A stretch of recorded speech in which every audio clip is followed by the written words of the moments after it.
Bismillahirrahmanirrahim. Assalamualaikum warahmatullahi wabarakatuh. Alhamdulillahi rabbil alamin, wal aqibatu lil muttaqin, wala udwana illa 'alal zalimin.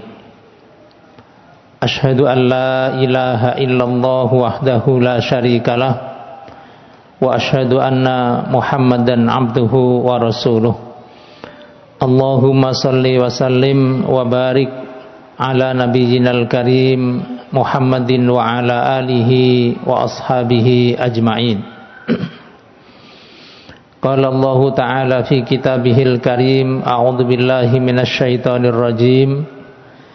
Ya ayyuhalladzina amanu taqullaha wa qulu qawlan sadida yuslih lakum a'malakum wa yaghfir lakum dhunubakum wa may yuti'illaha wa rasulahu faqad faza fawzan 'azima.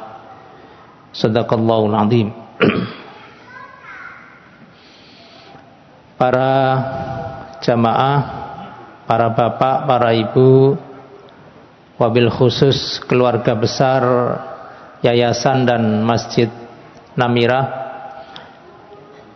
alhamdulillah kita bersyukur kepada Allah Subhanahu wa ta'ala sampai malam ini kita masih diberi Allah kesehatan, diberi oleh Allah kesempatan, dan alhamdulillah juga malam ini tidak berbarengan dengan sepak bola.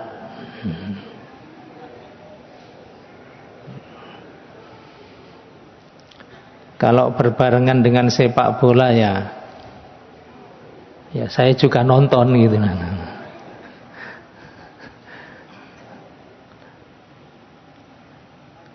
Jamaah sekalian,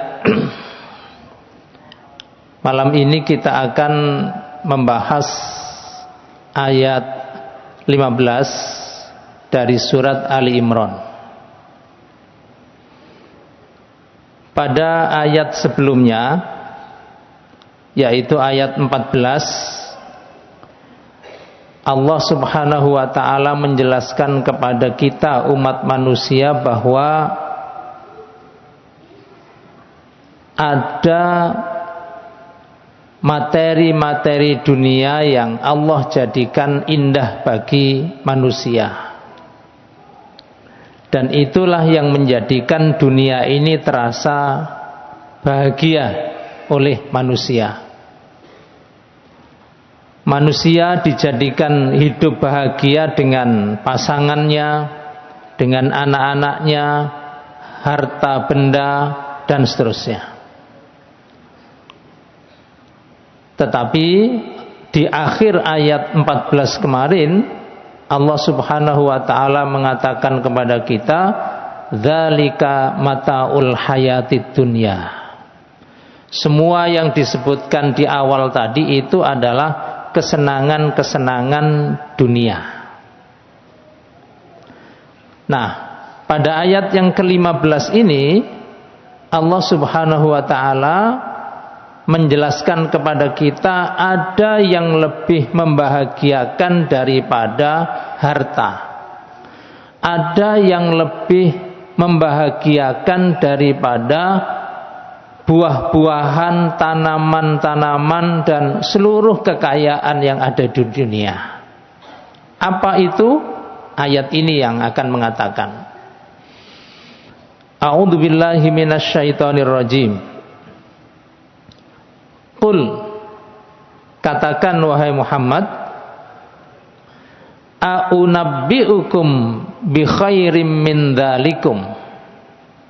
Maukah aku beritahukan kepada kalian sesuatu yang khair, lebih baik daripada dunia seisinya, lebih baik daripada kekayaan yang kalian tumpuk di dunia ini. Nah, lilladzina taqau, bagi orang-orang yang bertakwa saat hidup di dunia, inda rabbihim jannatun, di sisi Tuhan mereka ada jannat, surga-surga. Jadi surganya tidak satu tapi jamak. Bagi orang-orang yang bertakwa saat hidup di dunia, maka di sisi Tuhan mereka disediakan jannatun, surga-surga. Tajri min tahtihal anhar, yang Allah gambarkan bahwa ada sungai-sungai yang mengalir di bawah surga. Khalidina fiha, orang-orang yang dimasukkan oleh Allah ke dalam surga itu khalidin, kekal. Kalau ada orang yang dimasukkan Allah ke neraka, itu ada yang kekal, ada yang tidak. Yang tidak kekal di neraka itu diazab oleh Allah sampai dosanya habis, setelah itu dimasukkan ke dalam surga. Tapi kalau orang atau hamba Allah sudah dimasukkan ke dalam surga, itu khalidina fiha, tidak ada yang kemudian dimasukkan atau dari surga diambil ke neraka, tidak ada. Ada surga, yang surga itu ada sungai-sungai yang mengalir di bawahnya. Wa azwajum mutahharah, nanti kita detailkan di beberapa ayat berikutnya. Di surga itu selain ada sungai-sungai yang mengalir di bawahnya, ada azwaj, istri-istri atau suami-suami, pasangan-pasangan yang mutahharah, yang suci. Waridwanum minallah, dan selain surga, selain ada istri-istri, juga ada ridwan, ada keridhaan dari Allah Subhanahu wa ta'ala. Wallahu basirum bil ibad, dan Allah maha melihat apa yang diperbuat oleh hamba-hambanya.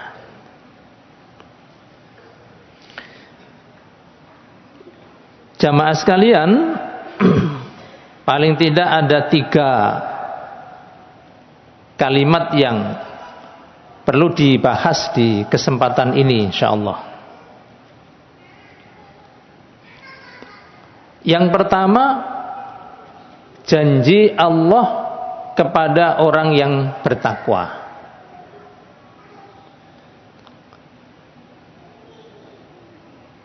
Ada dialog antara Ubay bin Ka'ab dengan Umar bin Khattab radhiyallahu an. Dialog ini sudah cukup terkenal. Umar tanya kepada Ubay, "Ya Ubay, mat taqwa?" Ubay, takwa itu apa? Tidak berarti Umar itu selama ini tidak ngerti apa itu takwa, enggak.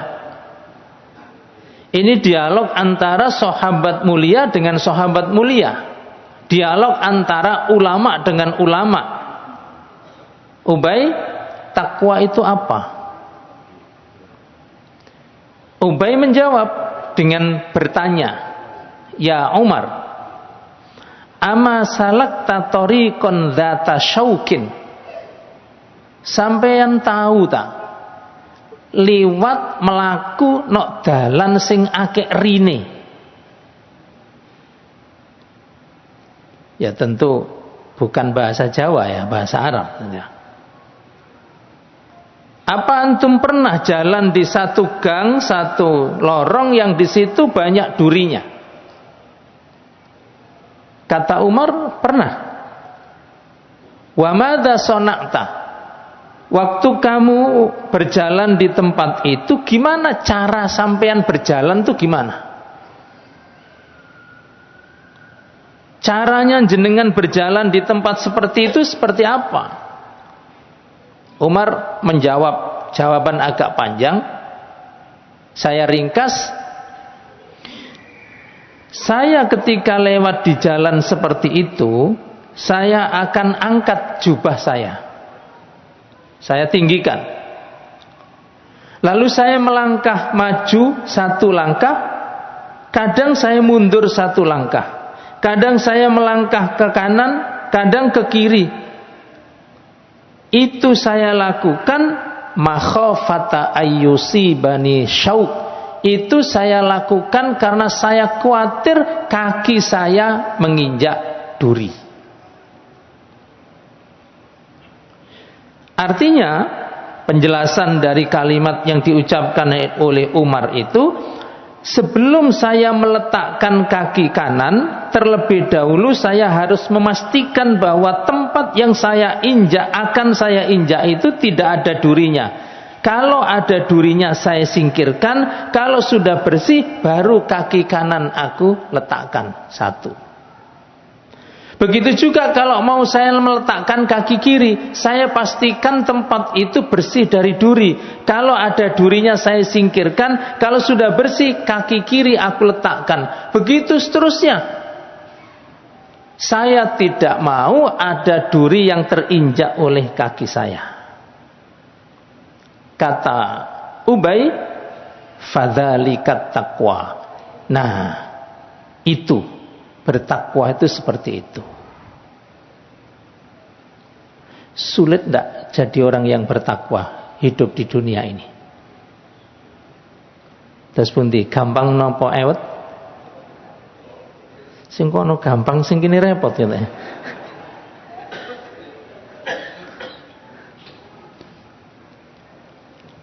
Artinya, para jamaah sekalian, orang yang bertakwa itu adalah orang yang selalu waspada, selalu berhati-hati. Jangan sampai misalnya mau mengatakan sesuatu, setelah dipikir ternyata kata-kata yang akan saya ucapkan ini menambah dosa.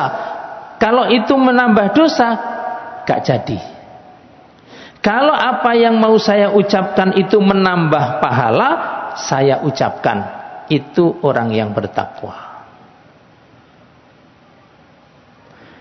Orang yang bertakwa itu kalau mau pergi ke satu tempat, dipikir dulu, tempat yang saya mau tuju itu membuat saya menambah pahala apa menambah dosa. Kalau menambah pahala, berangkat. Kalau ternyata dipikir-pikir itu nambah dosa, gak sido. Itulah orang yang bertakwa. Gampang nopo angel? Mulai ragu.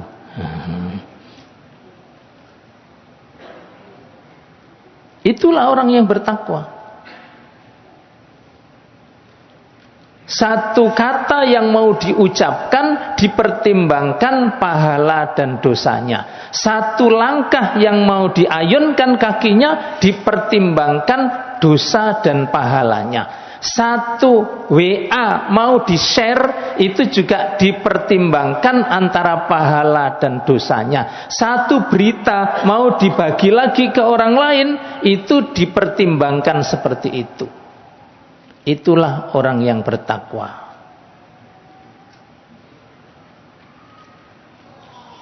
Termasuk orang tua mau menyekolahkan anaknya di sekolah mana, di pesantren mana, di kampus mana, itu orang tuanya ini bertakwa apa enggak?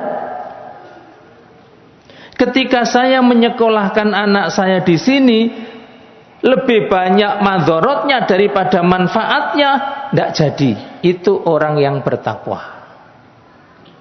Kalau ke sini lebih banyak manfaatnya, itu jadi. Itulah orang tua yang bertakwa. Ketika seseorang mau kerja di sebuah perusahaan, di sebuah pabrik, saya kerja di sini, apa bisa sholat Jumat apa enggak? Saya kerja di sini itu bisa ke masjid apa tidak? Orang yang bertakwa itu menjadi pertimbangan pertama. Seperti Umar bin Khattab tadi, ketika lewat di satu gang, menghindari agar kakinya terinjak duri. Mungkin orang yang seperti Umar itu sampai di ujung jalan lama, butuh waktu yang panjang, tapi ada jaminan kakinya selamat. Tapi kalau ada orang yang sudah tahu jalannya penuh duri, sudah tahu ake belinge, ake rine, ake macem-maceme, tapi cara berjalannya sakarpe dewe, memang sampai di ujung gang sana itu cepet, tapi sudah bisa dijamin sikile babras. Itu bukan orang yang bertakwa. Jadi orang yang bertakwa, ma'asyarul muslimin rahimakumullah, setiap kata yang mau diucapkan, setiap perbuatan yang mau dilakukan, dipikir dulu, ini membuat Allah ridho apa Allah murka, ini mendatangkan manfaat apa madharat, ini mendamaikan orang apa membuat orang kisruh. Itu dipertimbangkan oleh orang yang bertakwa. Karena memang takwa itu sifat yang berat, maka janjinya Allah besar. Ini diantara ayat-ayat yang Allah berjanji akan memberi sesuatu kepada orang yang bertakwa. Surat At-Talaq. A'udzubillahi minasyaitonirrajim.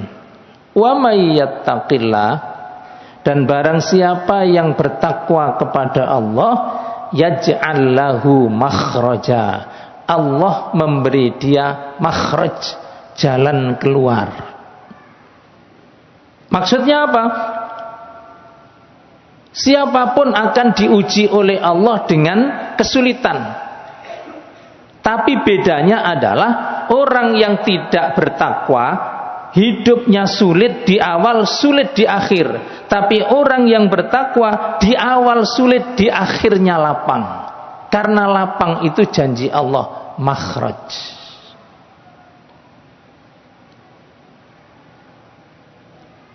Orang akan diuji dengan kesulitan berupa rezeki, kesulitan berupa kesehatan, kesulitan berupa apa saja. Semua orang akan diuji. Tidak ada orang yang tidak diuji oleh Allah. Nah, orang yang bertakwa dikasih oleh Allah jalan keluar. Yang tidak bertakwa hidupnya semakin sulit. Satu, wa may yattaqillaha yaj'al lahu makhraja. Yang kedua, wa yarzuqhu min haitsu la yahtasib, dan Allah berjanji juga akan memberi rezeki dari jalan yang tidak disangka-sangka. Jangan menghitung rezeki hanya dengan harta. Tidak. Badan sehat itu rezeki, keluarga sakinah itu rezeki, anak-anak soleh itu rezeki, anaknya hafid Quran itu rezeki. Itu rezeki. Tidak selalu orang yang bertakwa menghitung rezeki itu uang. Itu kecil.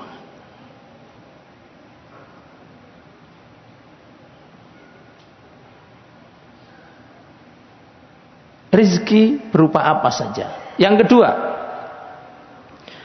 wa may yattaqillaha, dan barang siapa yang bertakwa kepada Allah, yaj'al lahu min amrihi yusra, setiap urusannya dijadikan oleh Allah yusra, ringan.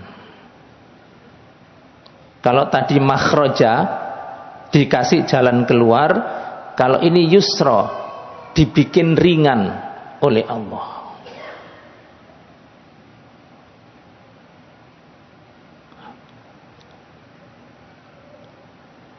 Yang ketiga, wa may yattaqillaha, semua kalimatnya sama. Wa may yattaqillaha, wa may yattaqillaha, wa may yattaqillaha yukaffir anhu sayyi'at.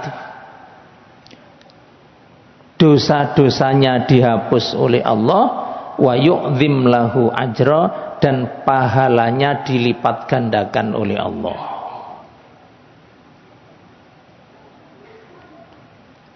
Yang keempat, wattaqullah, bertakwalah kepada Allah, wa yu'allimukumullah, dan Allah akan ajarkan, Allah akan berikan ilmu kepada kalian.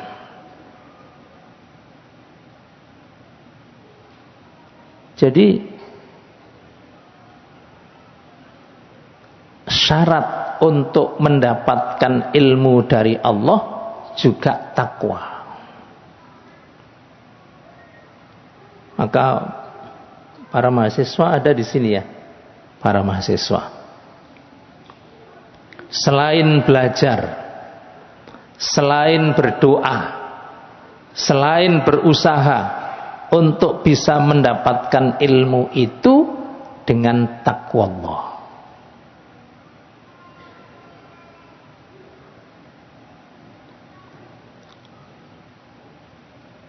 Dan ayat yang kelima, in tattaqullaha yaj'al lakum furqana. Kalau kamu bertakwa kepada Allah, Allah berikan kepadamu sikap furqan, sikap tegas, untuk membedakan mana yang hak, mana yang batil. Itu namanya furqan. Orang bertakwa itu tidak pernah kesulitan memilih mana yang benar, mana yang salah. Justru orang yang tidak bertakwa itu selalu bingung dalam hidupnya. Orang yang bertakwa enak. Kerja nok kene bayarane akeh, gak ison sobo masjid. Tapi nek kerja nok kene bayarane gak pati akeh, tapi iso sobo masjid. Orang yang bertakwa ndak usah bingung milih yang begitu, itu bingung, ndak usah. Kalau kita masih bingung, berarti aspek takwa masih belum dominan di dalam hati kita. Itu namanya sikap furqan.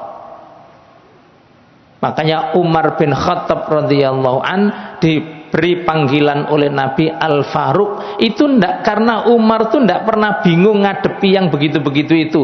Wis pokoknya ngene, selesai. Itu Al-Faruq.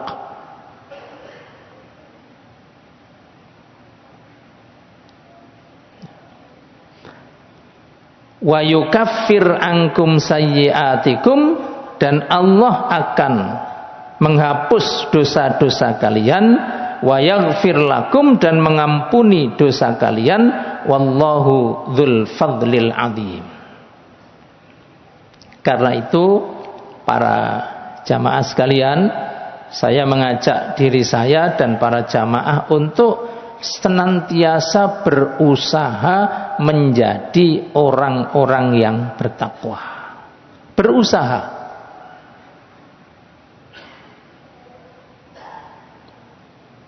Nabi kita sallallahu alaihi wasallam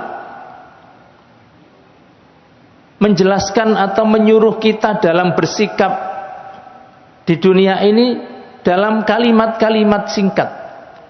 Ittaqillah haitsuma kunta. 4 kata. Ittaqillah haitsuma kunta. 4 kalimat. 4 lagi, wa'at bi'is sayyi'atal hasanata tamhuha. 4 kalimat. 4 lagi, wa khaliqin nasa bi khuluqin hasanin. Ini prinsip yang membuat hidup tenang itu. 1, ittaqillah, bertakwalah kepada Allah haitsuma kunta, dimanapun kamu berada. Sudah. Pokoknya kita di rumah atau di luar rumah, di dalam negeri atau di luar negeri, ittaqillah. Hidup ini menjadi mudah. Yang kedua, wa'at bi'is sayyi'atal hasanata tamhuha. Setelah melakukan keburukan, ikuti dengan kebaikan sehingga keburukannya tadi dihapus oleh Allah. Setelah berbuat dosa, istighfar. Setelah banyak melakukan kesalahan, sholat. Selesai. Yang ketiga, wa khaliqin nasa bi khuluqin hasan. Bergaullah dengan orang lain dengan akhlak yang baik. Jangan menyakiti orang, jangan memusuhi orang, jangan ghibah, jangan namimah, jangan buang sampah di halaman orang, jangan menyiksa tetangga dengan suara, dengan bau-bau makanan yang mereka tidak suka. Itu saja. Wa khaliqin nasa bi khuluqin hasan, berinteraksi dengan orang dengan cara-cara yang baik. Ini kata kunci yang pertama. Ketika kita sudah berusaha untuk menjadi hamba Allah yang bertakwa, janji-janji Allah ini akan diberikan dan Allah tidak akan pernah mengingkari janji. Yang kedua, di ayat tadi ada tajri min tahtihal anhar. Surga itu di bagian bawahnya ada sungai yang mengalir.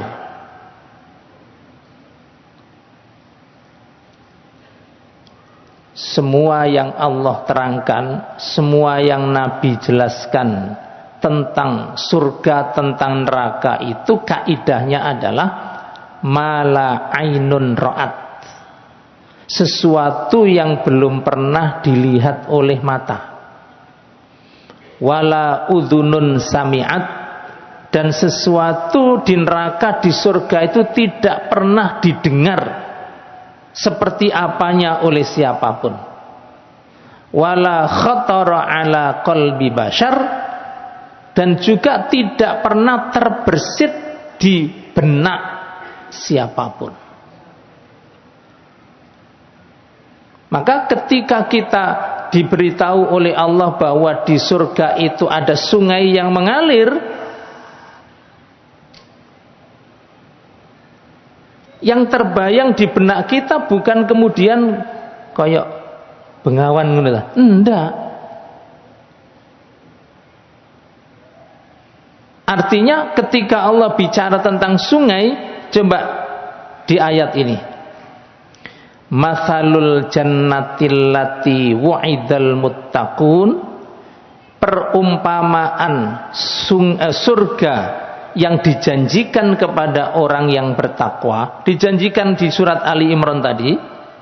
Fiha, di surga itu anhar, ada sungai-sungai, jamak ya, anhar.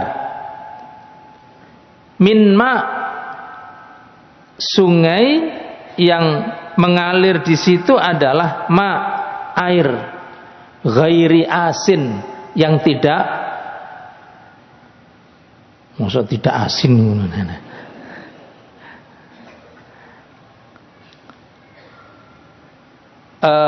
Para ahli tafsir berbeda mengartikan ma'in ghairi asin, air yang ghairi asin itu apa artinya? Air yang tidak ada kotornya sama sekali. Ini salah satu penafsiran. Kalau air di dunia ada air mengalir sembarang katut ning kono.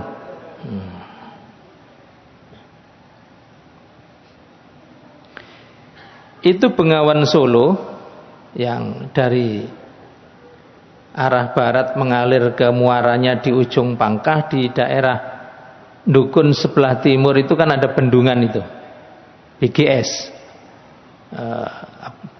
Bendung Gerak Sembayat.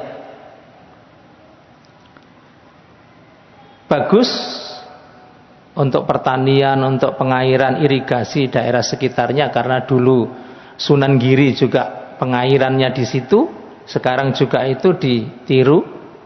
Jadi bukan sesuatu yang baru. Tetapi efeknya adalah ketika musim kemarau, bendungan itu ditutup, semua nyantol di situ. Mau yang meja kursi, ada yang kasur, ada yang semua ada di situ. Itu air sungai di dunia. Yang paling banyak pempes. Yang paling banyak di mana-mana ya. Yang bikin got-got buntu itu ya.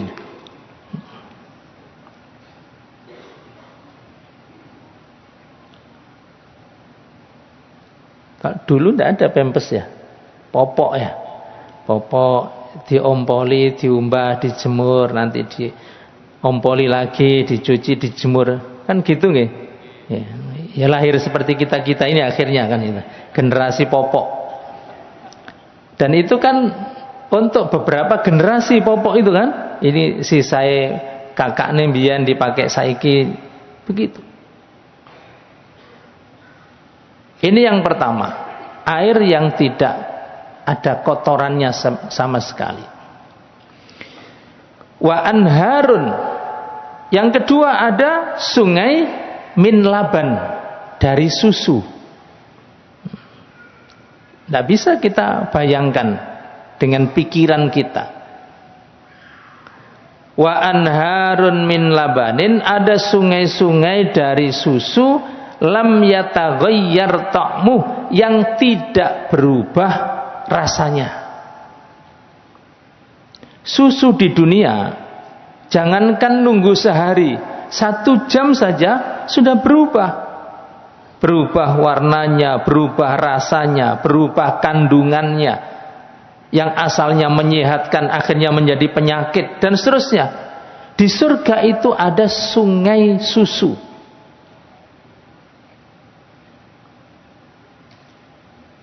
Kalau dulu tidak ada sungai, tapi kolam susu ada.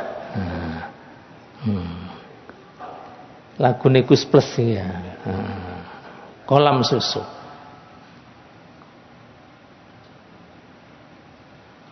Di surga sungai mengalir itu susu. Yang kedua, yang ketiga, wa anharun min khamr. Nah, ada sungai-sungai yang mengalir di situ tuh khamr. Khamr bahasa fikihnya khamr ya minuman keras, arak.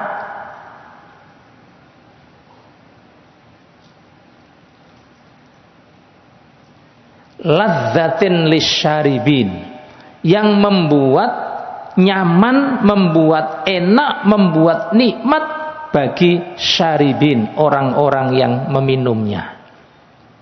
Sekali lagi beda dengan yang di dunia. Kalau yang kita dengar orang yang minum khamr itu ketika minum khamr menjadi seperti binatang, menjadi orang yang akalnya tidak berfungsi, menjadi orang yang tidak lagi bisa berpikir normal, karena khamaro menutup itu, otak orang yang meminum khamr itu tertutup sehingga dia tidak bisa berfungsi seperti manusia normal. Jalannya tidak bisa lurus, sempoyongan. Kayak film-film itu kan gitu. Tidurnya tidak bisa normal, tidak bisa di kasur, tapi got-got itu tidur di situ, pinggir-pinggir jalan. Itu setelah minum khamr dunia. Tapi ketika nanti di surga ada sungai dari khamr yang itu boleh diminum, ladzah lisyaribin. Semua orang yang meminumnya nikmat. Masih ada sungai yang keempat. Wa anharun min asalin musaffa. Ada sungai mengalir, di sungai itu asal, madu. Musaffa, yang sudah dimurnikan.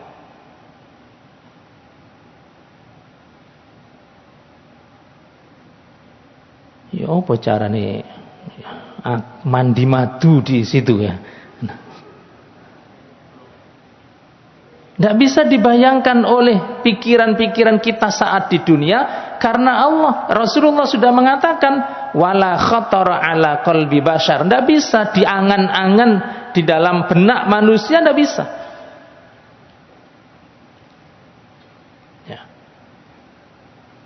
Walahum fiha min kulli tsamarat. Setelah ada minuman-minuman yang sungai mengalir itu, ada buah-buahan, wa maghfiratum mir rabbihim, dan ada ampunan dari Tuhan mereka. Nah, apa maknanya para jamaah sekalian? Orang-orang yang bertakwa disediakan oleh Allah minuman-minuman di surga seperti ini. Maka di dunianya orang yang bertakwa itu jagalah pola konsumsi. Makanan yang masuk ke dalam perutmu harus makanan yang halalan secara hukum, thayyiban secara fungsi. Harus. Kalau itu dilakukan oleh orang yang bertakwa, nanti di surga mendapat yang lebih baik lagi. Minuman yang masuk di dalam perutmu juga harus minuman yang halal. Apa yang kamu minum harus halal, caramu minum juga halal. Jangan terpengaruh dengan pemain sepak bola. Jarang kan, nuwun sewu, pemain sepak bola yang kita lihat di TV itu kemudian kalau mau minum bismillah dulu lalu duduk sebentar, jarang.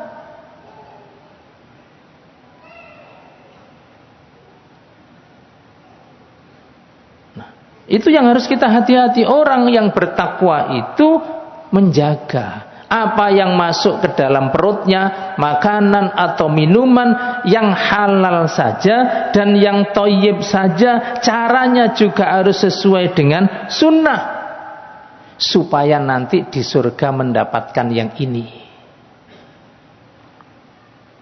Kalau yang di dunianya sudah merasakan khomernya di dunia, nanti di surga tidak dapat khomer surga, tidak, sudah diambil sendiri jatahnya di dunia, kecuali kalau bertaubat.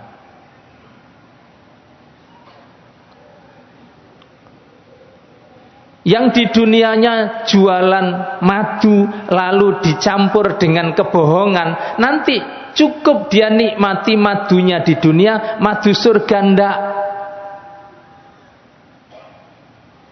Jadi yang jualan madu ndak usah dicampuri dengan kebohongan. Kebohongan itu ndak akan merubah rasanya madu, tapi mengubah keberkahan hasil penjualannya. Ini diceritani swarga kok tegang ini, kenapa ya?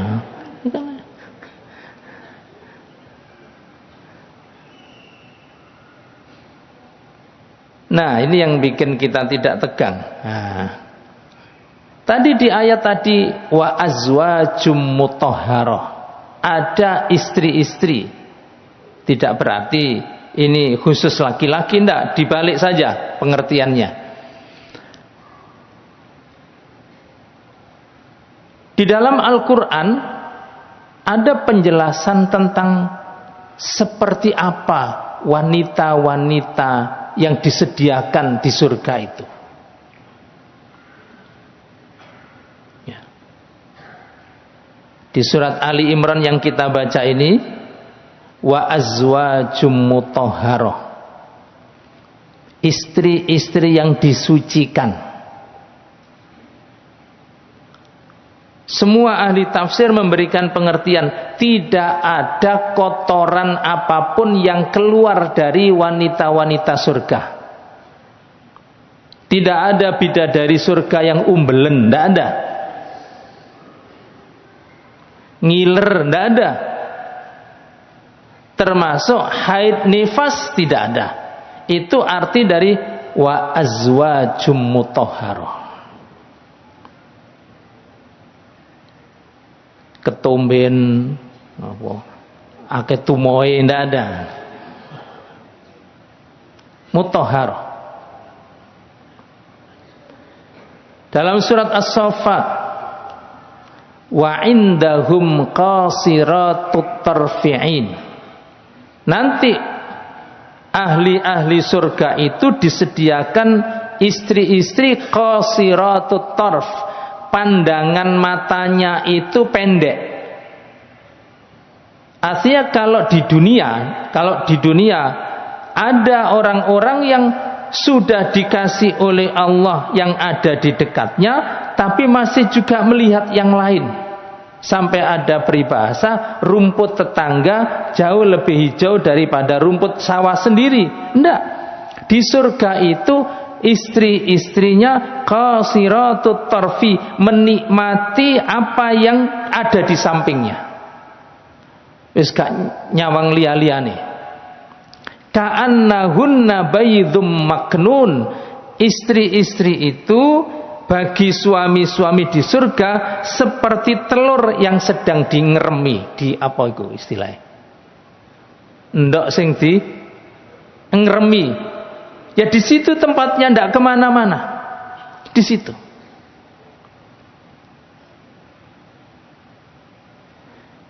Fihinna qasiratut tarfi lam yatmithunna insun qablahum walajan. Istri-istri yang disediakan untuk suami-suami di surga itu adalah istri-istri yang masih segel. Lam yatmithunna, tidak pernah disentuh sekalipun, baik oleh manusia maupun oleh jin. Orisinil. Apalagi segelan. Apa meneh? Itu.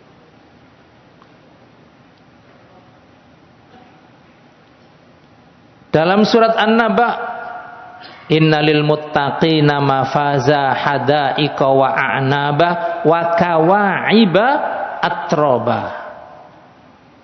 Wa kawa'iba atroba. Wanita-wanita di surga itu kawaib, wanita-wanita yang masih muda, masih belia, atroba, yang usianya sebaya semua. Tidak ada yang lebih tua, tidak ada yang lebih muda, setara.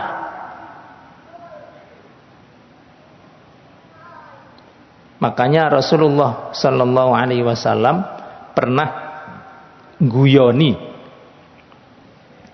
nenek-nenek yang sangat mencintai Rasulullah, hormat Rasulullah, taat kepada Rasulullah. Kemudian tanya, ya Rasulullah, sebagaimana aku bisa dekat dengan engkau di dunia, aku juga kepingin dekat dengan engkau di surga. Nah, Rasulullah saking dekatnya dengan wanita ini kemudian guyoni. Bahasa kita itu, Mbah, menenok swarga iku gak ana wong tuwa, Mbah. Nangis dia. Artinya yang dia fahami bahwa kalau di surga tidak ada orang tua, berarti saya tidak ada di surga. Nah, Nabi kemudian menjelaskan di surga itu nanti ini wanita-wanita akan menjadi wakawaiba atrobah. Usianya akan menjadi belia kembali dan setara dengan yang lain-lain. Ayat yang terakhir, inna ansha'nahunna insya'a.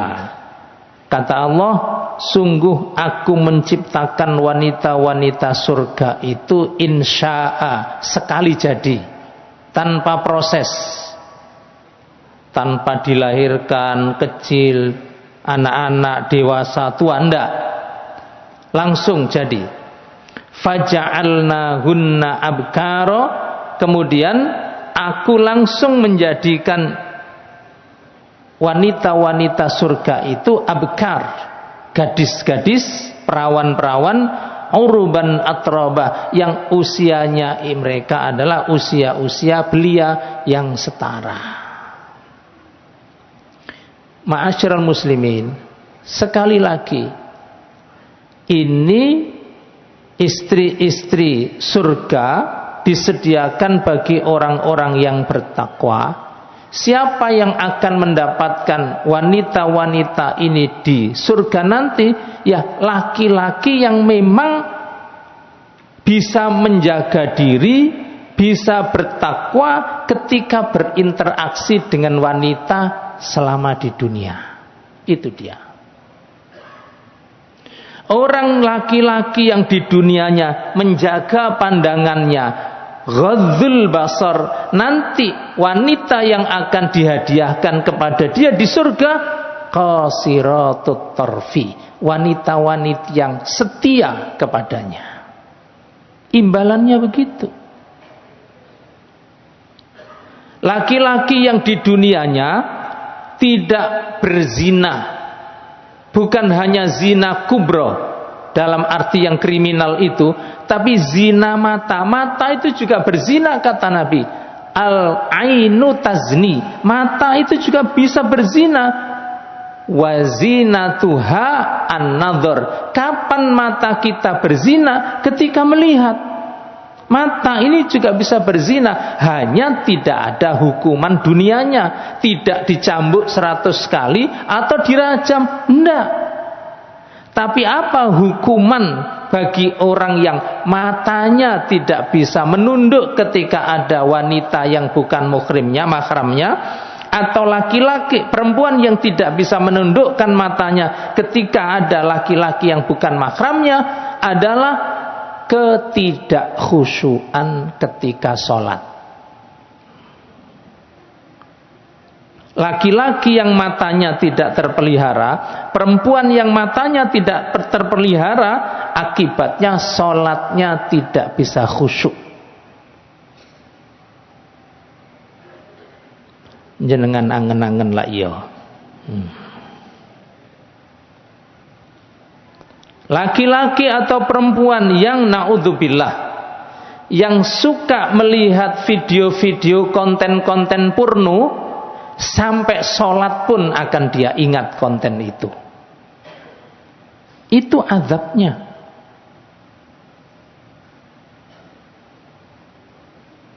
Wal yadu tazni, kata Nabi, tangan ini juga berzina. Tangan kita ini berzina. Kapan tangan kita itu berzina? Naudzubillah. Wazinatul yadi wazinatuha al-massu. Tangan ini berzina ketika menyentuh yang bukan mahramnya. Salaman bukan mahramnya, zina itu. Memang tidak ada cambuknya 100 kali, tidak ada rajamnya, tapi ini zina. Apa akibat efek negatif dari zina tangan? Qaswatul qalb, hati menjadi keras. Maksudnya apa? Ketika sudah terbiasa tangan ini salaman misalnya dengan lawan jenis yang bukan mahram, maka sesering itu tidak merasa dosa. Orang berbuat dosa tapi tidak merasa salah, itu hatinya yang sudah mati. Tangannya tetap sehat, sing mati atine.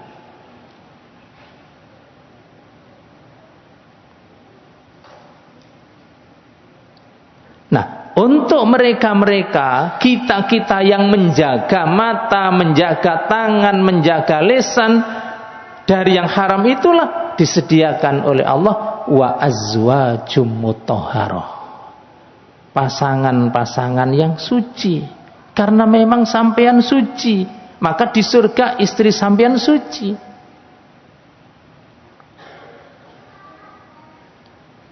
Nah, ini. Jadi kita hanya bisa membayangkan nikmatnya surga itu bisa diraih dengan ketakwaan di dunia. Takwa di dunia, nikmat di surga. Tidak bisa takwa di Indonesia, tidak akan dapat kenikmatan surga itu, tidak dapat.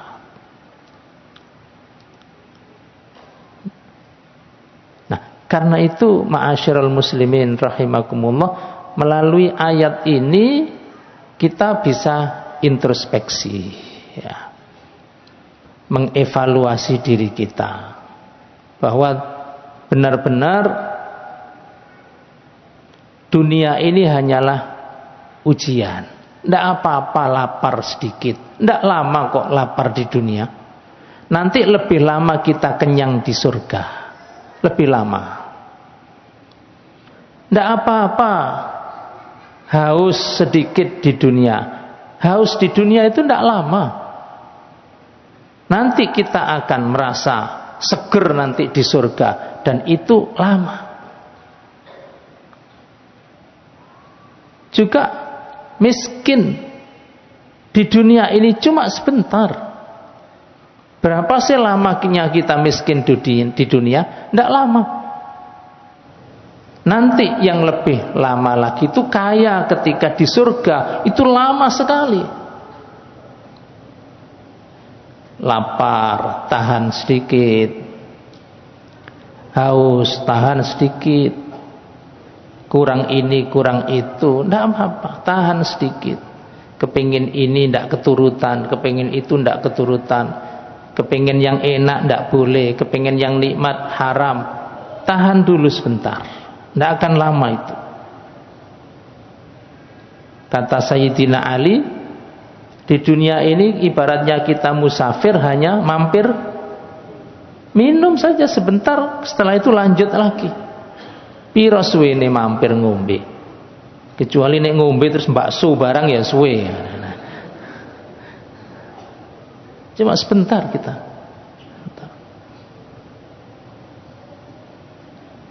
Baik para jamaah sekalian, itulah beberapa hal tentang surga dan nikmatnya yang sekali lagi itu disediakan bagi orang-orang yang bertakwa. Mudah-mudahan kita semuanya bisa berusaha untuk menjadi orang-orang yang bertakwa kepada Allah. Amin ya rabbal alamin. Aqulu qauli hadza wa astaghfirullah li wa lakum. Wassalamualaikum warahmatullahi wabarakatuh.